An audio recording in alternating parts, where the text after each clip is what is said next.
وشر الأمور محدثاتها وكل محدثة بدعة وكل بدعة ضلالة وكل ضلالة في النار. أما بعد فقد قال الله تعالى في سورة آل عمران: أعوذ بالله من الشيطان الرجيم بسم الله الرحمن الرحيم.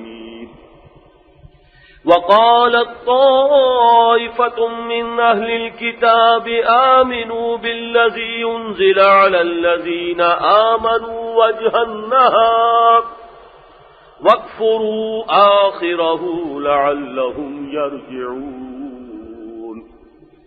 وقال تبارك وتعالى في سورة المائدة: لتجدن أشد الناس عداوة للذين آمنوا اليهود والذين أشركوا.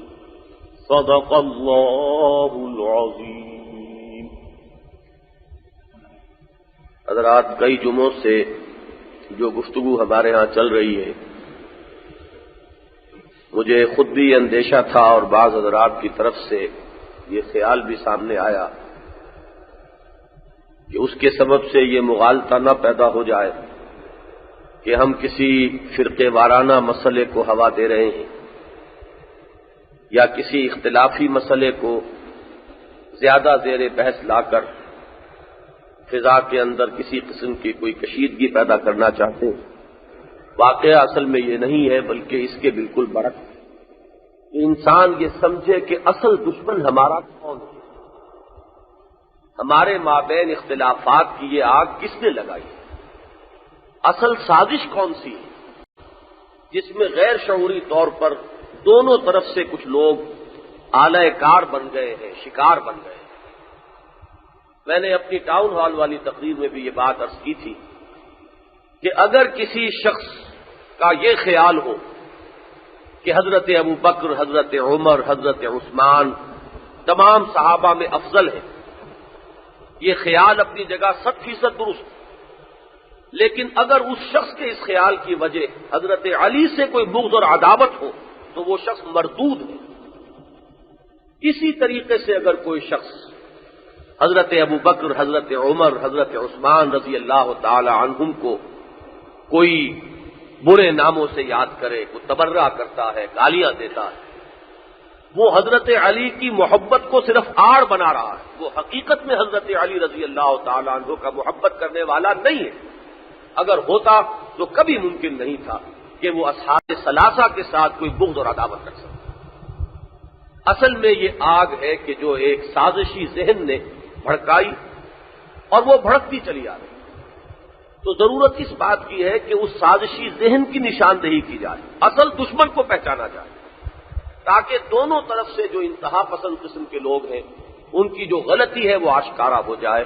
تو اصل میں مقصد یہ ہے، نیت یہ ہے، یہ نہیں ہے کہ خام خواہ کسی بھی اختلاف کو ہوا دی جائے. میں نے پچھلی مرتبہ عرض کیا تھا کہ یہ سارا فساد جو امت کے اندر پیدا ہوا ہے یہ اصل میں یہود کے سازشی ذہن کا نتیجہ ہے، ان کے عداوت اور بغض کا مظہر، ایک بڑی گہری سازش، بڑی گہری چال جو نبی اکرم صلی اللہ علیہ وسلم کی نبوت و رسالت اور دین محمد علیہ صاحب الصلاۃ والسلام کے خلاف یہود نے تیار کی. یہ اسی سازش کے شاخسانے ہیں، یہ اسی کے مظاہر ہیں، یہ اسی کے نتائج ہیں کہ جو آج ہمارے سامنے.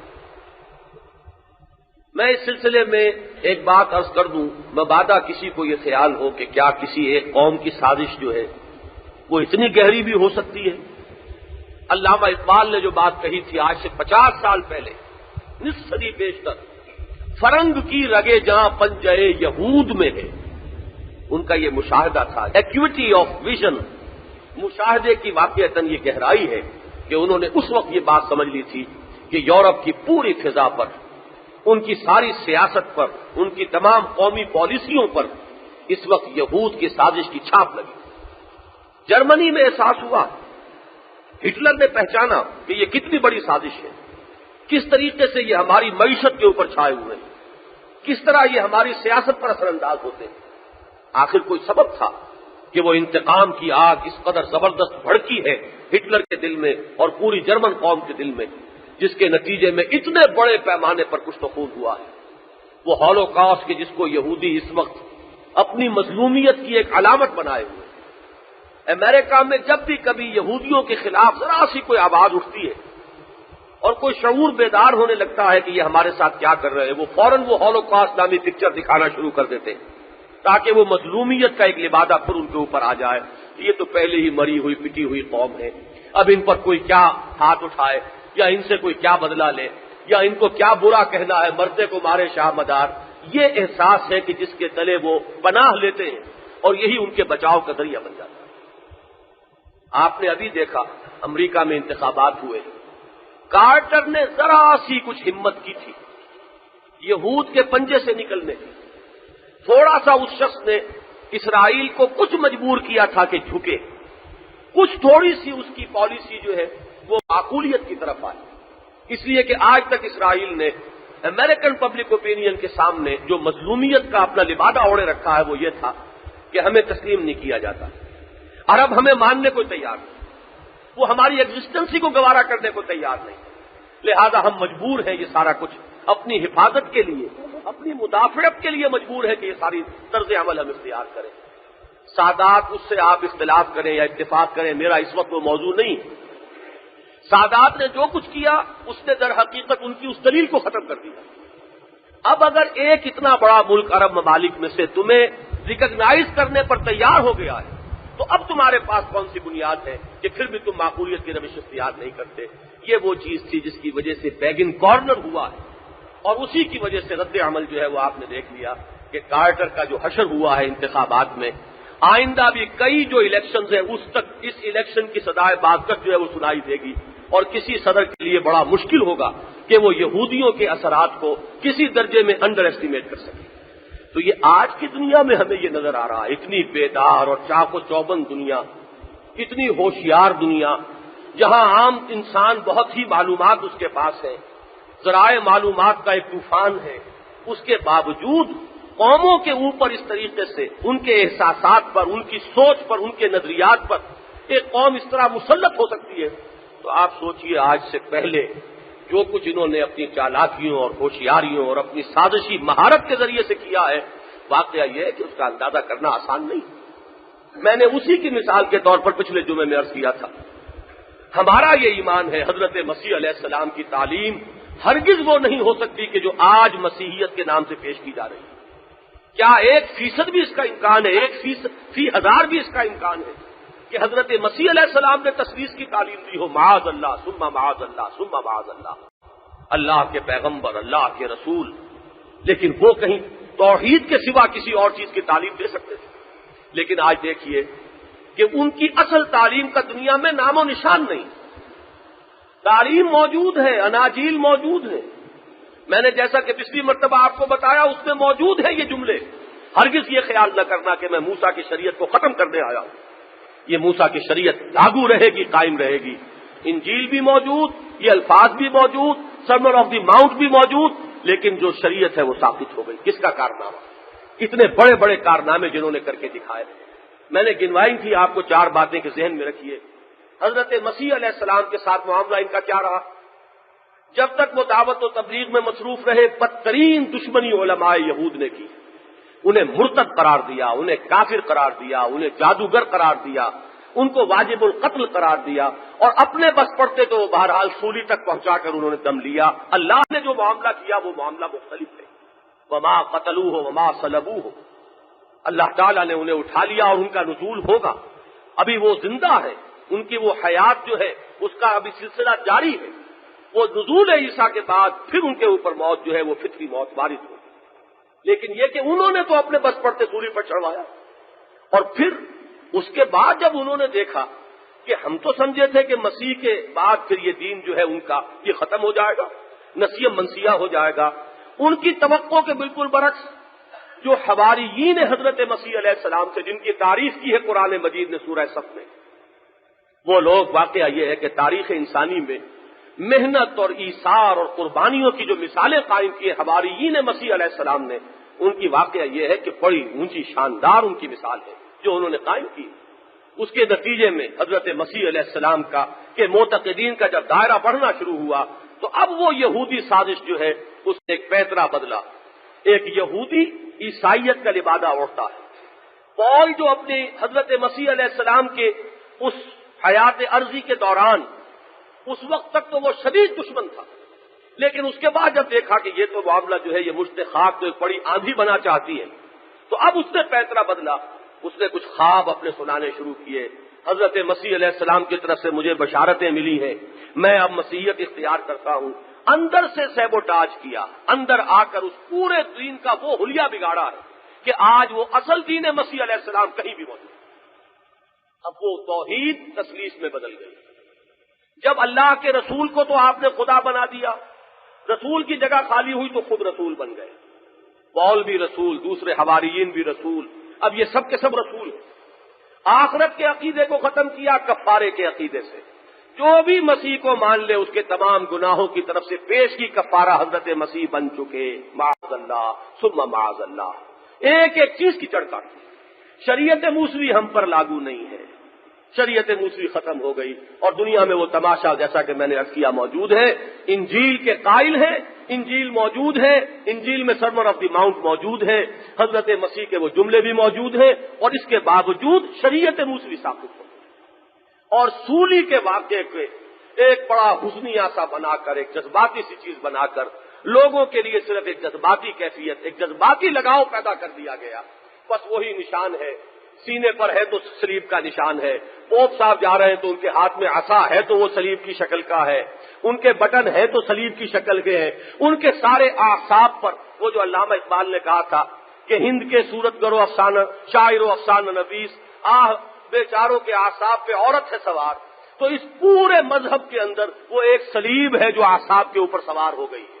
ان کی عقل، ان کی سوچ، ان کے شعور، ان کے اعتقادات، کل کا کل دین جو ہے وہ صلیب ہے. یہ ہے در حقیقت وہ سازش کہ جذباتی ایک فضا بنا کر اور صلیب دیے جانے کے واقعے کو نمایاں کر کے بس لوگوں کے احساسات کے اوپر اس کی چھاپ ہو جائے. اب نہ کوئی کچھ اور سوچے گا. جذبات اور پیشن جب ابھرتے ہیں تو عقل بہرحال اس کے اندر ان کے پیچھے جو ہے دب جاتی ہے. وہ صورتحال ہے جو دین مسیح کا جو حلیہ بگاڑا ہے. میں نے پچھلی مرتبہ بھی کہا تھا اور میں دعا کر رہا ہوں اللہ تعالیٰ اس شخص کو اس کلمہ حق کہنے کی وجہ سے اسلام کی نعمت عطا فرما دے، ایمان کی دولت عطا فرمائے.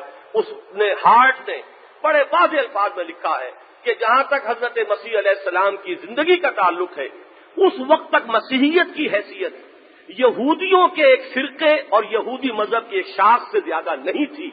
یہ پال نے اسے ایک بالکل جداگانہ مذہب بنایا ہے. یہ مذہب جو اس وقت کرسچینٹی کے نام سے موسوم ہے اصل میں کرسچینٹی نہیں ہے، یہ پالزم ہے، یہ پال کا مذہب ہے. حضرت مسیح علیہ السلام کی طرف اس کی نسبت غلط ہے. اتنا بڑا قول حق ہے. اللہ تعالیٰ اس کی وجہ سے اسے اسلام کی توفیق عطا فرما دے، ایمان کی دولت عطا فرما دے. بہرحال اس مثال کو ذہن میں رکھیے اور یہ بات جان لیجئے اتنی ہی بڑی سازش اسلام کے خلاف یہودیوں نے کی. یہ بات دوسری ہے کہ حضور کی تعلیم دنیا سے بالکل غائب نہیں ہو سکتی، کبھی ممکن نہیں. اس کا اصل سبب ختم نبوت ہے. نبوت ختم ہو چکی ہے. اب اگر حضور کی تعلیم بالکل مسخ ہو جائے تو کوئی اور نبی تو آنے والا نہیں، کوئی اور رسول آنے والے نہیں، کسی اور کتاب کا نزول نہیں ہے، تو حقیقت کیسے منکشف ہوگی؟ یہ ہے وہ تحفظ کہ جو دین محمدی کو حاصل ہے، جو سیرت محمدی کو حاصل ہے علیہ صاحب صلاۃ والسلام. یہ تحفظ خصوصی نہ ہوتا تو واقعہ یہ ہے کہ یہودیوں کا وار، یہودی سازش جو ہے وہ اس قدر گہری تھی، اتنی کاری تھی، یہ وار اتنا کاری تھا کہ وہی حشر ہو جاتا کہ جو دین مسیح کا ہوا ہے، دین محمد کا بھی، نعوذ باللہ من ذالک. لیکن یہ کہ یہ آخری دین ہے. حضور نے فرمایا انا آخر الرسل وانتم آخر الامم، میں آخری رسول ہوں اور اے مسلمانوں تم آخری امت ہو. یہ تحفظ ہے جو اس امت کو اور اس دین محمدی کو حاصل ہے صلی اللہ علیہ وسلم. ورنہ یہ ہے کہ جتنا کاری وار تھا، واقعہ یہ ہے کہ ان کی ذہانت کی داد دیجیے، if the devil is due، ان کی ذہانت کو تو واقعتاً خراج تحسین ادا کرنا پڑتا ہے کہ اتنا بڑا وار کیا تھا کہ کوئی عجب نہیں تھا کہ اصل جو تعلیم تھی محمد رسول اللہ صلی اللہ علیہ وسلم کی وہ بالکل دنیا سے غائب. اب میں چاہتا ہوں کہ اس چیز کو بھی ذرا سمجھیے. حضور کی حیات طیبہ کے دوران کیا معاملہ رہا یہود کا، ہونا کیا چاہیے تھا، ہوا کیا، ذرا اس کا تجزیہ کیجیے۔ ہونا تو یہ چاہیے تھا کہ سب سے پہلے آگے بڑھ کر حضور کی تصدیق کرتے، سب سے پہلے ایمان لاتے محمد رسول اللہ صلی اللہ علیہ وسلم، کتابوں کے ماننے والے، جس میں حضرت حضور کی بعثت کی پیشن گوئیاں، وہ خود منتظر تھے نبی آخر الزماں کا، وہ ذکر کیا کرتے تھے اور انتظار میں تھے کہ اب آخری نبوت اور رسالت کا ظہور ہونے والا ہے۔ لیکن صرف ایک بات، ان کے غرور، ان کے پندار نفس جو ہے، اس پر یہ چیز بڑی گراں گزری، بڑی شاق گزری کہ وہ ہم میں سے کیوں نہیں، یہ ان ان پڑھوں میں، ان بنی اسماعیل میں، ان امیین میں سے اٹھا دیا، ہم میں سے ہونا چاہیے تھا۔ ہم میں بڑے بڑے علماء، بڑے بڑے فقہا، بڑے بڑے یہاں پر جو ہے مفتی موجود ہیں اور بڑے بڑے کتاب کا علم رکھنے والے موجود ہیں، ان میں سے کوئی چنا جاتا۔ یہ وہاں بنی اسماعیل میں یہ نعمت کیوں چلی گئی؟ یہ حسد، یہ بغض، یہ عداوت اور یہ تکبر نفس تھا جو آڑے آ گیا۔ جن کو سب سے پہلے آگے بڑھ کر تصدیق کرنی چاہیے تھی، وہی سب سے بڑھ کر دشمن تھے۔ چنانچہ میں نے جو آیت آپ کو آج سنائی ہے سورہ مائدہ کی، قرآن مجید گواہی دے رہا ہے، لَتَجِدَنَّ أَشَدَّ النَّاسِ عَدَاوَةً لِلَّذِينَ آمَنُوا الْيَهُودُ وَالَّذِينَ أَشْرَكُوا۔ تم دنیا میں اگر جائزہ لوگے، اہل ایمان کی دشمنی میں سب سے بڑھ کر کون ہے، سب سے زیادہ سخت کون ہے، عداوت اہل ایمان کے لیے سب سے زیادہ کن کے دلوں میں ہے، تو وہ یہودی ہے اور مشرک ہے۔ بمقابلہ عیسائیوں کے اس وقت بھی حضرت مسیح علیہ السلام کے نام لیواؤں میں آج وہ طبقہ بالکل ختم ہو چکا ہے، لیکن قرآن مجید کے نزول کے زمانے تک، حضور کی حیات طیبہ کے زمانے تک ابھی کچھ لوگ ان میں موجود تھے کہ جو صحیح دین مسیح پر کاربند تھے اور جن کے اندر وہ ساری گندگیاں ابھی پیدا نہیں ہوئی تھی، اس وقت تک تھے، لیکن یہ کہ رفتہ رفتہ ان کا بالکل خاتمہ ہو گیا ہے۔ ان کی طرف قرآن نے اشارہ کیا ہے، ذالک بأن فیہم قسیسین و رہبانا، ان میں قسیسین ہیں، ان میں رہبان ہیں، ان میں بڑے عابد و زاہد لوگ موجود ہیں، بڑے خدا ترس لوگ موجود ہیں، ان میں وہ لوگ بھی ہیں کہ جنہوں نے جیسے ہی قرآن مجید کی تلاوت سنی، وَإِذَا سَمِعُوا مَا أُنزِلَ إِلَى الرَّسُولِ تَرَىٰ أَعْيُنَهُمْ تَفِيضُ مِنَ الدَّمْعِ مِمَّا عَرَفُوا مِنَ الْحَقِّ، ان کی نگاہوں سے آنسوؤں کی ندیاں جاری ہو گئیں اور وہ فوراً پکار اٹھے، ربنا آمنا فاکتبنا مع الشاہدین۔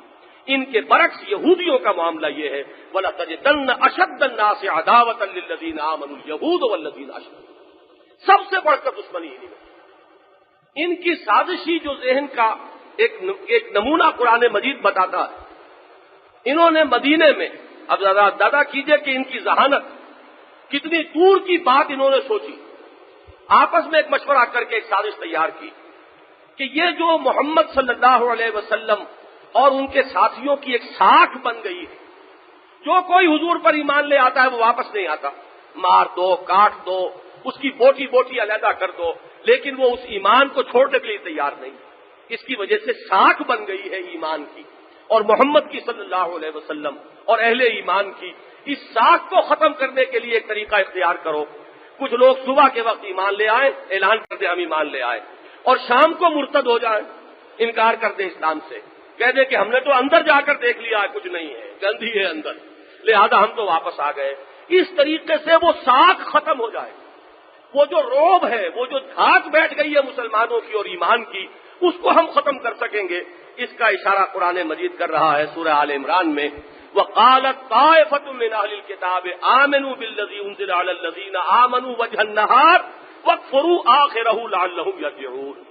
اور اہل کتاب کے ایک گروہ نے یہ سازش تیار کی، یہ طے کیا کہ جس چیز پر اہل ایمان لا رہے ہیں، یعنی قرآن مجید اور محمد الرسول اللہ صلی اللہ علیہ وسلم کی رسالت، صبح کے وقت اس پر ایمان کا اعلان کرو اور شام کو کفر کا اعلان کر دو، تاکہ یہ بھی کچھ لوٹے، اندر جا کر کچھ کو تو کھینچ لاؤ گے ساتھ واپس، کچھ کے دل میں تو وسوسہ پیدا کر ہی آؤ گے کہ آخر یہ لوگ آئے تھے بیچارے، اسلام میں داخل ہوئے تھے، انہوں نے اندر کوئی برائی دیکھی ہی ہوگی نا، کوئی نہ کوئی چیز ان کے علم میں آئی ہوگی۔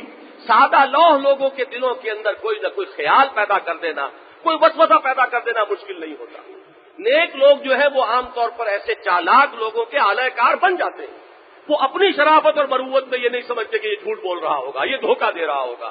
ہر شخص اپنے اوپر قیاس کرتا ہے، وہ اپنے باطن میں جھانکتے ہیں کہ کیا میں اتنا بڑا جھوٹ بول سکتا ہوں، تو اسی کی توقع وہ دوسروں سے بھی نہیں کرتے کہ اتنا بڑا جھوٹ کیا بولیں گے۔ کیا محمد پر تہمت لگائیں گے صلی اللہ علیہ وسلم؟ لیکن انہوں نے اس سادگی کو استعمال کیا، ایکسپلائٹ کیا، اور یہ سازش تیار کی صبح ایمان لاؤ اور شام کو مرتد ہو جاؤ تاکہ یہ دھاک جو بیٹھی ہوئی ہے یہ ختم ہو۔ یہ آپ کو معلوم ہے کہ جو نفاق کا پودا لگا ہے مدینے میں وہ یہود کے زیر اثر، ان کے جن جن لوگوں سے تعلقات زیادہ تھے، آخر 5 قبیلے مدینے میں رہتے تھے، اوس اور خزرج، یہ 2 تو ہیں قحطانی عرب ہیں، اور 3 قبیلے وہاں یہود کے تھے، بنو قینقاع اور بنو نذیر اور بنو خزرج، بنو قینقاع اور بنو نذیر اور بنو قریظہ، یہ 3-5 قبیلوں کے آپس میں بڑے گہرے روابط تھے، تعلقات تھے۔ اب ظاہر بات ہے کہ جن سے دوستیاں تھیں، جن سے کوئی ملنا جلنا تھا، یہ انہی حلقوں کے اندر وسوسہ اندازی کرتے رہتے تھے، ان کے اندر اپنے خیالات، طرح طرح سے شبہات پیدا کر دینا، انہیں اپنے پروپیگنڈے کا ایک نشانہ بنا لینا، یہ وہ تدبیر تھی کہ جس کے نتیجے میں وہ ایک حلقہ انہوں نے اپنے گرد کریٹ کر لیا تھا جنہیں ہم منافقین کے نام سے جانتے ہیں، انہی کے زیر اثر یہ اصل جو پودا پروان چڑھا ہے یہ یہودیت کے زیر اثر پروان چڑھا۔ پھر یہ کہ حضور کے ساتھ پوری مکی زندگی میں آپ کو معلوم ان کا طرز عمل یہ رہا کہ کوئی کامیابی، حالانکہ حضور نے، واقعہ یہ ہے کہ تدبر اور پیش بینی اور معاملہ فہمی کا شاہکار ہے یہ حضور کا، کہ حضور نے مدینے میں آتے ہی یہودیوں سے معاہدے کر لیے، معاہدوں میں انہیں جکڑ لیا، لیکن پھر جس طرح وہ معاہدوں کی خلاف ورزیاں کرتے رہے، جیسے غداریوں کا ارتکاب کرتے رہے، جیسے وہ سازشیں کرتے رہے حضور کے خلاف، خود تو کبھی سامنے میدان میں آ کے مقابلہ نہیں کر سکے، لیکن یہ کہ ان کو چڑھا لائے، ان کو بھڑکا لائے، انہیں امیدیں یہ دلائیں کہ ہم اندر سے تمہارے ساتھ دیں گے، ہم اندر سے حملہ کریں گے، تم باہر سے حملہ کرنا، بس محمد کا اور ان کے ساتھیوں کا صلی اللہ علیہ وسلم خاتمہ کر دیں گے۔ یہ پوری مدنی زندگی میں آپ کو یہ تاریخ نظر آئے گی۔ یہی وجہ ہے کہ یہ تینوں قبیل، 2 قبیلے وہاں سے جلا وطن کیے گئے، اور ایک قبیلے کے معاملے میں تو بہت سخت سزا نبی اکرم صلی اللہ علیہ وسلم نے ان کو دی، اگرچہ وہ سزا حضور نے نہیں دی، انہوں نے خود طے کیا تھا کہ ہم اپنا قصور مانتے ہیں، ہم نے غداری کی ہے، ہم نے معاہدے کی خلاف ورزی کی ہے، اور ہم حضرت سعد ابن معاذ کو معین کرتے ہیں اپنی طرف سے کہ جو حکم وہ جو دے دیں، جو فیصلہ کر دیں، ہمارے لیے جو سزا تجویز کرے وہ ہمیں منظور ہے۔ انہیں یہ خیال تھا کہ یہ ہمارے ساتھ تعلقات ان کے پرانے ہیں، کچھ نہ کچھ طرفداری کریں گے۔ حضرت سعد ابن معاذ رضی اللہ تعالی عنہ نے کتاب کھول کر تورات ان کے سامنے رکھ دی کہ اس نقض عہد کی یہ سزا ہے تورات کی روح سے، وہی سزا میں تمہارے لیے تجویز کرتا ہوں۔ اب ان کے لیے کوئی اس کے سوا چارہ کار نہیں تھا کہ انہوں نے ماننا پڑا کہ جتنے جنگ کے قابل مرد تھے ان کے وہ قتل کیے گئے۔ بہت بڑی سخت سزا ہے جو محمد الرسول اللہ صلی اللہ علیہ وسلم کے ہاتھوں قبیلے کو ملی ہے، لیکن جیسا کہ میں نے عرض کیا، اس کا جو بھی اس کی ذمہ داری ہے وہ حضور پر نہیں آتی، وہ خود ان پر، کہ ان کے مقرر کردہ حکم نے ان کی شریعت کے مطابق فیصلہ دیا اور محمد الرسول اللہ صلی اللہ علیہ وسلم نے صرف اس کو نافذ کیا۔ بہرحال یہ تو ہوا زندگی میں۔ اس کے بعد جو معاملہ ہے وہ ہے سب سے زیادہ سوچنے کے قابل۔ اللہ تعالیٰ نے حضور کو کامیابی عطا فرمائی، کامیابیوں پر کامیابیاں، یہ ان کے دلوں کے اندر جلن ہے۔ یہ لوگ سخت جو ہیں اپنے ایک محسوس کر رہے ہیں کہ یہ کیا ہو رہا ہے۔ مدینے سے نکل گئے، خیبر کو اپنا اڈا بنایا، وہاں بھی نبی اکرم صلی اللہ علیہ وسلم نے ان کا پیچھا کیا۔ حضرت عمر فاروق کے زمانے میں انہیں جزیرہ نما عرب سے بالکل نکال دیا گیا۔ حضور کی آخری ہدایت یہ تھی کہ لا تجتمعوا فی العرب فی الجزیرۃ دینان، اب اس جزیرۃ العرب میں 2 دین جمع نہیں ہوں گے، ایک ہی دین رہے گا۔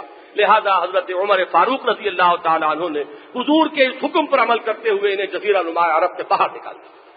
اب وقت آیا سازش کا، شکست تو کھا گئے، اب اسلام کو غلبہ ہو گیا۔ وہ جو میں نے ایک قول کسی کا نقل کیا تھا کہ جہاں تک یونانی بہادری کا تعلق ہے وہ تو ختم ہو گئی، لیکن یونان کی چال بازی جو ہے اب اس کا وہ بروئے کار آئے گی۔ تو یہودیوں کی بہادری سے تو وہ کوئی اپنا کام نہ کر سکے اور حضور کا راستہ نہ روک سکے، لیکن پھر چال بازی، ان کی وہ جو سازشی ذہن ہے اس کی کار فرمائی دیکھیے۔ بالکل جس طرح پول نے حملہ کیا، اندر سے سیبوٹاج، دین کے اندر داخل ہو کر اس کا حلیہ بگاڑو، اس کی تعلیمات کو مسخ کرو، اس دین کا جو یہ داخلی سیبوٹاج کا معاملہ ہے، اب یہی ہمارے لیے واحد چارہ کار رہ گیا ہے۔ صنعاء سے چلتا ہے کہ یہودی عبداللہ ابن سبا اس کا نام، اور وہ شخص جو ہے وہ ایک سازش تیار کرتا ہے، اس نے کچھ نئے نئے عقیدے کھڑے۔ یہ جان لیجئے ایک بات، دنیا میں ہمیشہ سازشی ذہن کے لیے مجھ سے ایک سوال بھی کیا گیا تھا، میں اس کا جواب دے رہا ہوں اصل میں، کہ کیا وجہ ہے کہ اس نے یہی راستہ اختیار کیا، حضرت علی رضی اللہ تعالیٰ عنہ کی ذات ہی کو کیوں اس نے اپنا نشانہ بنایا ہے؟ اپنی سازش کا تانا بانا ان کی شخصیت کے گرد کیوں اس نے بنا؟ اس کی وجہ سمجھ لیجئے، دنیا میں جب بھی کہیں سازش کہیں کی جائے گی، کوئی نہ کوئی ایگزسٹنگ میٹیریل ہوگا جس کو کہ وہ سازشی ذہن اختیار کرتا ہے. کوئی چیز تو ہونی چاہیے. آخر سارا کچھ تو وہ لا کر نئی اثر نو تو پیدا نہیں کر سکتے. جیسے کہ حضور کی حیات طیبہ کے دوران اوس اور خزرج کے درمیان جو پرانی دشمنی ہوا کرتی تھی، یہ یہودی انہی کو بھڑکاتے تھے. منافق یاد دلا دیتے تھے اوس اور خزرج. یہ اوس اور خزرج دونوں ایمان لے آئے. ان کی یہ پشت ہا پشت سے جو دشمنی تھی وہ اخوت دینی میں تبدیل ہو گئی. سورہ آل عمران میں اللہ تعالیٰ نے اپنا بڑا احسان جتایا کہ اللہ تعالیٰ نے تمہارے دلوں کے اندر محبت پیدا کر دی. فاصبحتم بنعمتہ اخوانا، اے اوس اور خزرج کے لوگوں، تم تباہی اور ہلاکت کے دہانے تک پہنچ چکے تھے. کنتم علی شفا حفرۃ من النار فانقذکم منہا. جنگ بعاث ان کے ہاں جاری رہی تھی جو نسلاً بعد نسلیں چلتی رہی اور دونوں قبیلے تقریباً ختم ہونے پر آ گئے. وہ دو قبیلے تھے. آخر پرانی یادیں جب تازہ ہوتی ہیں تو زخم ہرے ہو جاتے ہیں. وہ پرانی دشمنیوں کو یاد دلا دیتے. کہیں پرانا شعر پڑھ دیا، اب وہ اوس والوں کے حق میں ہے تو وہ خزرج والے جو ہے ان کے کان کھڑے ہو گئے. خزرج والوں کی شجاعت کی تعارف ہوئی ہے تو اوسی جو ہے اس کے دل پہ بہرحال کوئی چوٹ لگی. پرانے زخم تو ہیں، منتمل ہو گئے، ان کے نشانات تو ہیں. حضور کی حیات طیبہ میں کئی مرتبہ ایسا ہوا کہ تلواریں نکل آتی تھی. وہ تو حضور کی شخصیت مبارکہ موجود تھی. حضور تشریف لاتے تھے اور معاملہ رفع دفع ہو جاتا. اسی طرح کا ایک معاملہ انہوں نے تاکا. اب یہ ہے ذہانت. اس نے دیکھا کہ ایک معاملہ یہاں ہے، اس معاملے کو ہم ہوا دے سکتے ہیں. بنو امیہ اور بنو ہاشم کی بھی ایک پرانی اسی طرح کی مسابقت چلی آ رہی. دشمنی نہیں تھی معاذ اللہ، اس طرح کی دشمنی جیسی اوس اور خزرج میں تھی یہ بنو امیہ اور بنو ہاشم میں نہیں تھی. ایک مسابقت تھی. مسابقت جو ہے وہ دنیا میں کہاں نہیں ہوتی، دو سگے بھائیوں میں ہوتی ہے. وہ اس سے آگے نکلنا چاہتا ہے، وہ اس سے آگے نکلنا چاہتا ہے. مسابقت خیر میں بھی ہوتی ہے، مسابقت دنیا میں بھی ہوتی ہے. خیر میں مسابقت کو تو دین میں بھی بہت ہی اس کی طرف توجہ دلائی گئی. سابقوا الی مغفرۃ من ربکم، دوڑو ایک دوسرے سے آگے نکلو. فاستبقوا الخیرات، نیکیوں میں ایک دوسرے سے آگے نکلو. ابو جہل کا جملہ بھی آپ نے کبھی سنا ہوگا، حالانکہ وہ بنو امیہ میں سے نہیں ہے، یہ ذہن میں رکھیے. لیکن یہ کہ قریش کے مختلف گھرانوں کے مابین مسابقت تھی. اس مسابقت کی ایک علامت اس کا قول ہے. اس سے جب پوچھا گیا کہ تمہارے خیال میں کیا محمد جھوٹ بولتے ہیں، معاذ اللہ، انہوں نے کہا نہیں، انہوں نے کبھی جھوٹ نہیں بولا، میں کبھی یہ نہیں کہوں گا کہ وہ جھوٹ بولتے ہیں. تو پھر ایمان کیوں نہیں لے آتے ان پر؟ تو اس نے کہا کہ بات اصل میں یہ ہے کہ ہمارے اور بنی ہاشم کے درمیان مسابقت چل رہی تھی. اس کے بعد جو وہ بات کہتا ذرا اس مسابقت کو نوٹ کیجئے. انہوں نے لوگوں کو کھانے کھلائے، ہم نے ان سے بڑھ کر کھلائے. انہوں نے مسافروں کی خدمت کی، ہم نے ان سے بڑھ کر کی. یہ مسابقت تھی جو چل رہی تھی.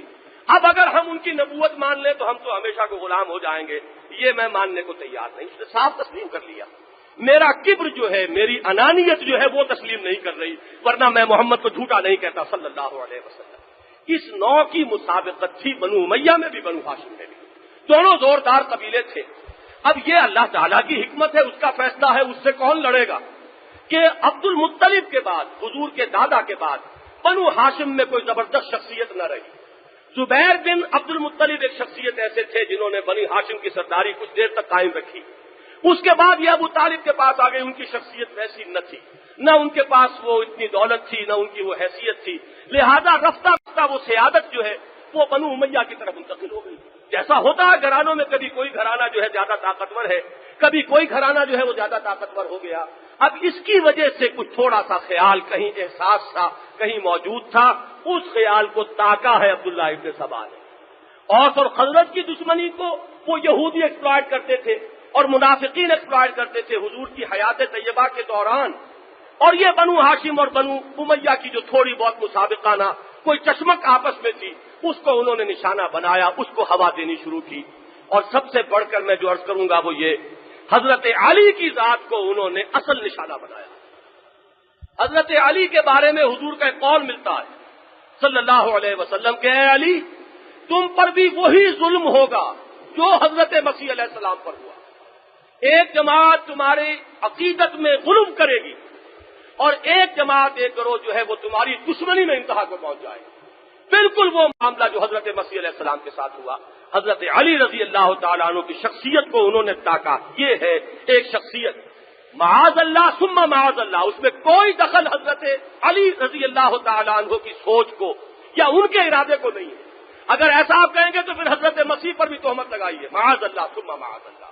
حضرت مسیح کے بارے میں جو کچھ کہا یہودیوں نے کہا، حضرت مسیح کا جو قول ہوگا قیامت کے دن وہ سورہ مائدہ کے آخر میں پڑھ لیجیے، پروردگار میں کیسے کہہ سکتا تھا کہ مجھے بھی الہ بنا لو، میں نے تو وہی کچھ کہا تھا کہ اللہ کی بندگی کرو جو میرا بھی رب ہے اور تمہارا بھی رب ہے۔ یہ ان بدبختوں نے یہ عقائد خود گھڑے ہیں، مجھ پر ان کی ذمہ داری نہیں۔ یہی معاملہ انہوں نے حضرت علی کے ساتھ کیا، حضرت علی کے بارے میں ایک خیال پھیلانا شروع کیا، یہ خدا ہے، یہ اوتار ہیں، خدا اصل میں ان کی صورت میں ظاہر ہو گیا ہے، ان میں حلول کر گیا ہے، یہ اللہ ہے اصل میں جس نے تجسم اور مجسم ہو کر ایک صورت انسانی اختیار کر لی ہے۔ گویا کہ وہاں سوچئے ذرا، وہاں اللہ کے ایک جلیل القدر پیغمبر کو خدائی میں شریک کیا گیا اور زیادہ سے زیادہ ایک تہائی خدا بنایا گیا، تثلیث میں کا ایک، تین اقانیم میں کا ایک اقنوم حضرت مسیح علیہ السلام کو بنایا گیا۔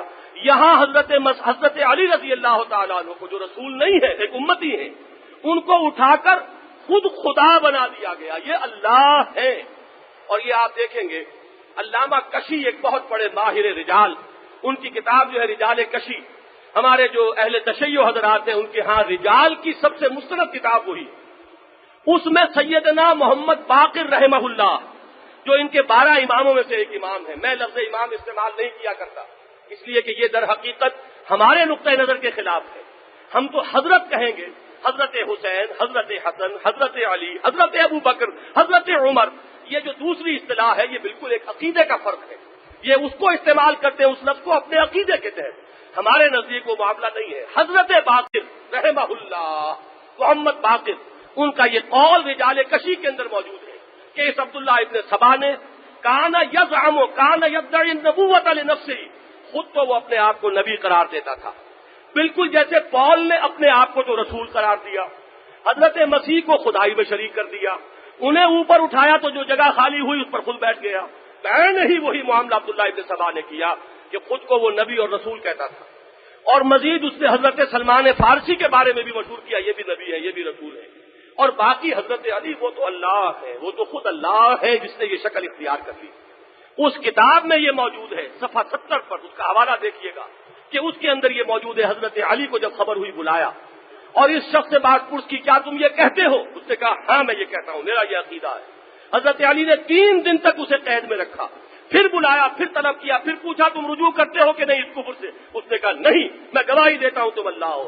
حضرت علی نے اس کو جلوا دیا، لیکن یہ کہ یہ آگ پھیل چکی تھی، اس سے پہلے وہ یہ خیال بہت سے لوگوں کے دلوں میں ڈال چکا تھا، ایک شخصیت پرستی کا ایک ہیولہ تیار ہو چکا تھا، توحید کے حرم میں نقب لگائی جا چکی تھی، اور ایک انسان پرستی کا جذبہ جو ہے پیدا کیا جا چکا تھا۔ آج آپ دیکھیے وہ سازش کہاں سے کہاں تک پہنچی ہے، ہمارے جہلاء کی زبانوں پر یا علی مدد، وہ جن کو تعلیم یہ دی گئی ہو کہ خدا کو پکارو، جب بھی تمہیں پکارنا ہو اللہ کو پکارو، لا تدعوا مع اللہ احدا، اللہ کے سوا کسی کو مت پکارو، یہی تو توحید ہے، یہی تو تعلیم دینے محمد الرسول اللہ آئے تھے صلی اللہ علیہ وسلم، لیکن بالکل بے سمجھے بوجھے غیر شعوری طور پر، اسی کو کہتے ہیں سازش کا کمال۔ وہ آپ کی سوچ سے نہیں، وہ کہیں وہ کسی بیک ڈور سے، کہیں وہ کسی چور دروازے سے آپ کے ذہن میں کچھ چیزیں داخل کر دیتے ہیں، اس کے آپ کی سوچ کو اس میں دخل نہیں ہوتا، غور و فکر کر کے آپ اسے اختیار نہیں کرتے، بلکہ کہیں وہ سازشی طور پر وہ چیزیں آپ کے ذہنوں میں بٹھا دی جاتی ہیں۔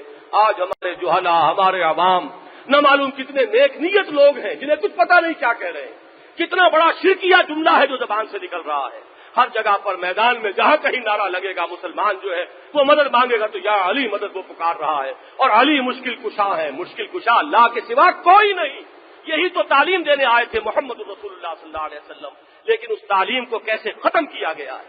اور یہ معاملہ میں عرض کر دوں، یہ کوئی اہل تشیع کا نہیں ہے، یہ تو میں سنیوں کی بات کر رہا ہوں، یہ تو وہ سنی عوام ہے جن کے زبانوں کے اوپر یہ نعرے چڑھ گئے ہیں، علی مشکل کشا ہے اور علی سے مدد مانگی جا رہی ہے۔